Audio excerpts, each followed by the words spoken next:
옛날 옛적 고대 그리스의 어느 작은 마을에 사는 아르고라는 청년이 있었습니다. 아르고는 항상 삶의 의미를 찾고 싶어하는 영혼이었지만 그의 끊임없는 고민은 그를 행복에서 멀어지게 했습니다. 그는 육체적 쾌락을 쫓아 많은 파티에 참석하고 맛있는 음식을 과식하곤 했지만 그럴 때마다 마음 한구석에는 찜찜한 불안감이 자리 잡고 있었습니다. 어느 날 아르고는 마을에서 꽤 지혜롭다고 소문난 철학자 타리스모스를 찾아갔습니다. 그가 찾은 타리스모스는 후박나무 그늘 아래에서 고요히 책을 읽고 있었습니다. 아르고는 철학자에게 물었습니다. 정말 진정한 쾌락이 무엇인가요? 왜 저는 항상 행복을 쫓으려 해도 불안하고 만족스럽지 않은 걸까요? 타리스모스는 미소를 띠며 책을 덮고 아르고를 바라보았습니다. 에피쿠로스의 철학을 들어본 적이 있나요? 타리스모스는 조용히 묻습니다. 아르고는 고개를 가로저었습니다. 그 사람 이름은 들어본 적 있어요. 하지만 자세히 아는 건 없어요. 타리스모스는 고개를 끄덕이며 설명하기 시작했습니다. 에피쿠로스는 쾌락을 삶의 궁극적인 목표로 보았지. 하지만 사람들이 흔히 생각하는 육체적 쾌락보다는 마음의 평온, 즉 아타락시아를 더 중요하게 여겼단다. 그는 정신적 쾌락이 육체적 쾌락보다 더 큰 행복을 준다고 믿었어. 필요 없는 욕망은 피하고 고통을 자초하지 않을 때 우리는 진정한 행복에 더 가까워질 수 있다고 생각했지. 잠시 생각에 잠긴 아르고는 말했다. 그럼 저는 파티를 덜 가고 음식을 덜 먹어야 한다는 말인가요? 타리스모스가 웃으며 답했습니다. 문제는 그것들이 아니란다. 문제는 내가 그것들을 쫓는 이유에 있지. 그 선택들이 내 마음에 평온을 주는가 아니면 불안감을 더욱 크게 만드는가? 그날 이후로 아르고는 자신이 하는 선택들을 더 주의 깊게 바라보기 시작했습니다. 그는 친구들과 함께 저녁을 먹으며 진지한 대화를 나누는 시간을 소중히 여기고 독서를 통해 새로운 시각을 배우며 마음을 풍요롭게 만들었습니다. 한적한 강가를 산책하며 마음의 평화를 찾으려 노력했고 그럴 때면 속에서부터 차오르는 기쁨을 느꼈습니다. 점차 아르고는 깨달았습니다. 진정한 쾌락은 외부에서 오는 것이 아니라 자신의 내면에서 비롯된다는 것을. 이제 그는 더 이상 쾌락을 쫓기보다는 자신을 진정으로 행복하게 만드는 것들에 집중하기 시작했습니다. 그는 타리스모스에게 감사 인사를 전하며 항상 그늘 아래서 떠들썩하게 웃고 있는 친구들과의 시간을 보내게 되었습니다. 그리고 행복이란 그렇게 멀리 있는 것이 아니며 이미 내 안에 있다는 진리를 깨달았습니다. 그날 이후로 아르고는 더 이상 방황하지 않았고 마음의 평온을 누리며 삶을 즐겁게 살아갈 수 있었습니다. 에피쿠로스의 철학을 실천에 옮긴 그는 진정한 쾌락주의자였습니다. 두 번째 이야기. 옛날 옛적 어느 작은 마을에 카라라는 호기심 많은 소녀가 살고 있었습니다. 카라는 별과 꽃, 하늘과 강, 세상의 모든 것을 궁금해하며 자라왔습니다. 특히 그녀는 하늘 위의 신과 자연의 경이로움 사이의 관계에 대한 탐구에 깊은 관심을 가졌습니다. 카라는 마을의 현자인 알버트 할아버지를 찾아가 이 물음에 답을 찾고자 했습니다. 알버트 할아버지는 마을에서 가장 지혜로운 분으로 알려져 있었습니다. 그는 책 더미 속에서 인생의 대부분을 보냈고 그중 많은 부분은 스피노자의 철학에 관한 것이었습니다. 카라가 그를 찾았을 때 할아버지는 늘 그렇듯이 커다란 책 앞에 앉아 있었습니다. 할아버지, 자연과 신은 어떤 관계를 맺고 있는 걸까요? 카라가 물었습니다. 그녀의 두 눈은 호기심으로 반짝이고 있었습니다. 알버트 할아버지는 미소를 지으며 자신의 옛 이야기 하나를 떠올렸습니다. 너에게 흥미로운 이야기를 하나 해주마.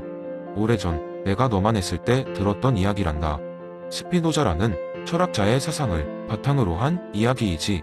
그렇게 이야기는 시작되었습니다. 어느 깊은 숲속에 아이노루라는 이름의 호수가 있었습니다. 이 호수의 물은 맑고 투명하여 수면에 비친 모습이 마치 거울처럼 보였습니다. 마을 사람들은 이 호수가 신성한 곳이라 믿었고 신이 거주하는 곳이라고 말했습니다. 그래서 그들은 매년 이곳에서 풍성한 수확을 기원하는 의식을 열었습니다. 하지만 그 해는 유독 가뭄이 찾아와 사람들은 절망에 빠졌습니다. 호수의 물도 말라가고 있었고 사람들은 걱정과 불안으로 잠을 이루지 못했습니다. 이때 마을의 현자였던 엘리오스가 나섭니다. 그는 스피노자의 가르침을 잘 알고 있었습니다. 엘리오스는 사람들을 모아 말했습니다. 우리는 신께 다시금 기도해야 합니다. 하지만 여기서 기억해야 할 것은 신은 저 하늘에 계신 것이 아니라 자연, 만물을 통해 우리와 함께 하신다는 사실입니다. 저 하늘을 보십시오. 그곳에만 신이 있다고 믿는다면 우리는 무엇을 놓치고 있는 걸까요? 사람들은 그의 말에 귀를 기울였습니다. 엘리오스는 계속해서 설명했습니다. 스피노자는 자연 자체가 신이며 우리 또한 그 일부라고 믿었습니다. 우리가 자연과 하나가 될 때 진정한 기적이 일어날 수 있지요. 호수가 메마른 것은 우리와 자연의 조화가 깨어졌다는 신호일지도 모릅니다. 우리 스스로 자연을 돌아보고 우리의 행동을 반성할 필요가 있습니다. 사람들은 처음엔 이해하기 어려웠지만 벨리오스의 말은 그들에게 큰 영감을 주었습니다. 그들은 자연과 조화를 이루기 위해 노력하기로 결심했습니다. 물을 절약하고 나무를 심고 동물을 보호하며 자연의 질서를 존중하기 시작했습니다. 그로부터 몇 해가 지나지 않아 비가 다시 내리기 시작했고 호수는 다시금 물로 가득 찼습니다. 마을 사람들은 이것을 진정한 신의 기적이라 불렀습니다. 알버트 할아버지는 이야기를 마치며 카라에게 말했습니다. 카라야, 신은 우리가 찾는 곳에만 있지 않단다. 그는 우리 주변 모든 것에 깃들어 있고 우리의 행동에 따라 함께 변해가지. 자연과 우리가 하나가 될 때 그 안에서 우리는 신의 모습을 발견할 수 있게 되는 것이란다. 카라는 할아버지의 이야기를 들으며 자연과 신의 연관성을 조금씩 이해하게 되었습니다. 그녀의 마음속에서는 자연을 더 존중하고 아끼려는 결심이 무르익어갔고 그녀는 자신이 할 수 있는 일들에 대해 고민하기 시작했습니다. 이렇게 카라는 스피노자의 범신론을 바탕으로 한 이야기를 통해 자연과 인간 그리고 신의 새로운 조화를 꿈꾸며 자라갔습니다.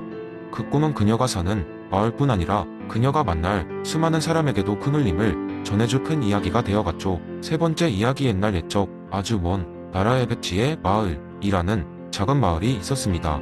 이 마을은 서로 다른 문화와 배경을 가진 사람들이 모여 사는 정겨운 곳이었는데 사람들은 그곳에서 인생의 모든 것을 새롭게 배울 수 있다고 믿었습니다.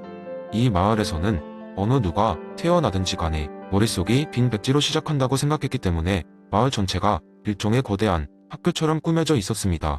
백지의 마을 한가운데에는 기억의 도서관이라는 웅장한 건물이 자리 잡고 있었는데 이곳에는 마을 사람들이 배운 모든 것들이 기록되어 있었습니다. 책은 물론 다양한 사람들의 경험과 기억이 담긴 기록이 곳곳에 쌓여 있었지요. 이 도서관은 마을 사람들에게 있어서 성지와도 같아서 배움의 여정 속에서 길을 찾고자 할 때 이곳을 찾곤 했습니다. 마을의 주민 중에는 한 소년이 살고 있었습니다. 이름은 차른이었죠. 차른은 호기심이 매우 많아 백지의 마을에 대해 늘 의문을 품고 있었습니다.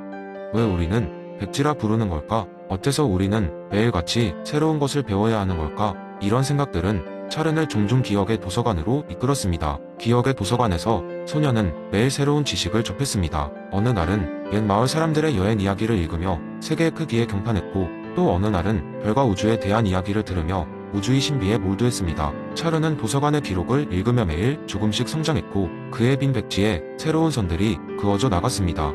하지만 차른에겐 또 다른 꿈이 있었으니 그는 다른 사람들에게도 지식의 즐거움을 나누고자 했습니다. 그래서 그는 작은 극장을 만들고 사람들에게 재미있는 공연을 선보이기로 결심했습니다.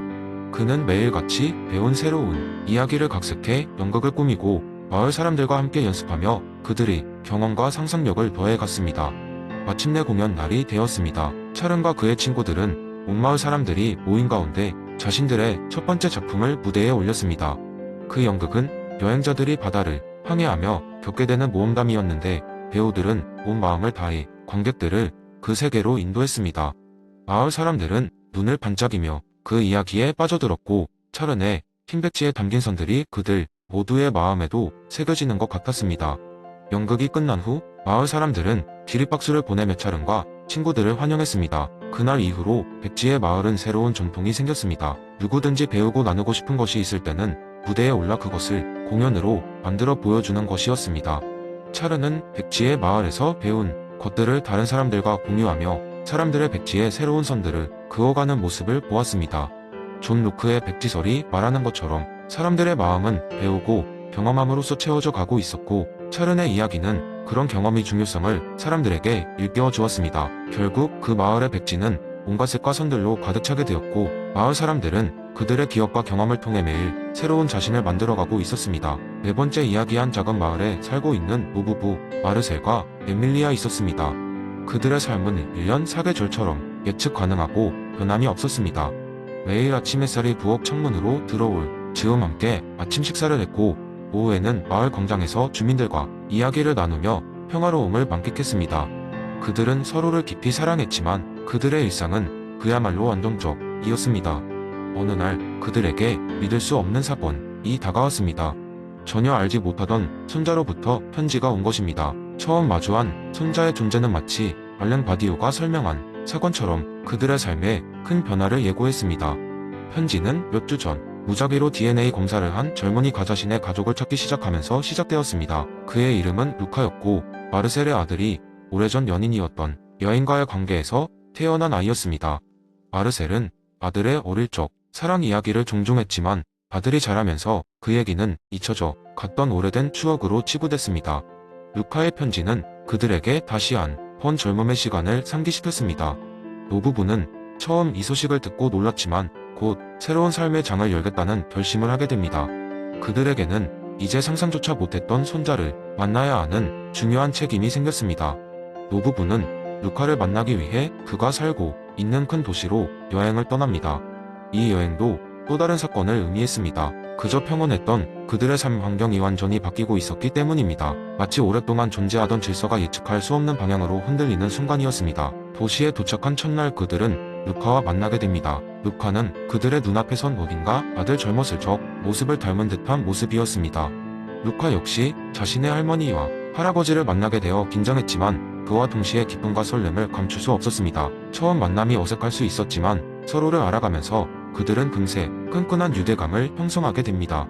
마르셀과 에밀리는 매일 루카와 시간을 보내며 도시에 있는 박물관, 갤러리, 카페 등을 함께 다녔고 그들을 통해 도시의 새로운 면모를 탐험했습니다. 이러한 경험들은 그들에게 새로운 진실과 삶의 활력을 불어넣었습니다. 노부부는 루카를 통해 삶에 또 다른 의미와 기쁨을 찾게 되었고 루카는 자신이 단지 혈연으로만 이루어진 것이 아닌 가족의 일원이라는 것을 깨달았습니다.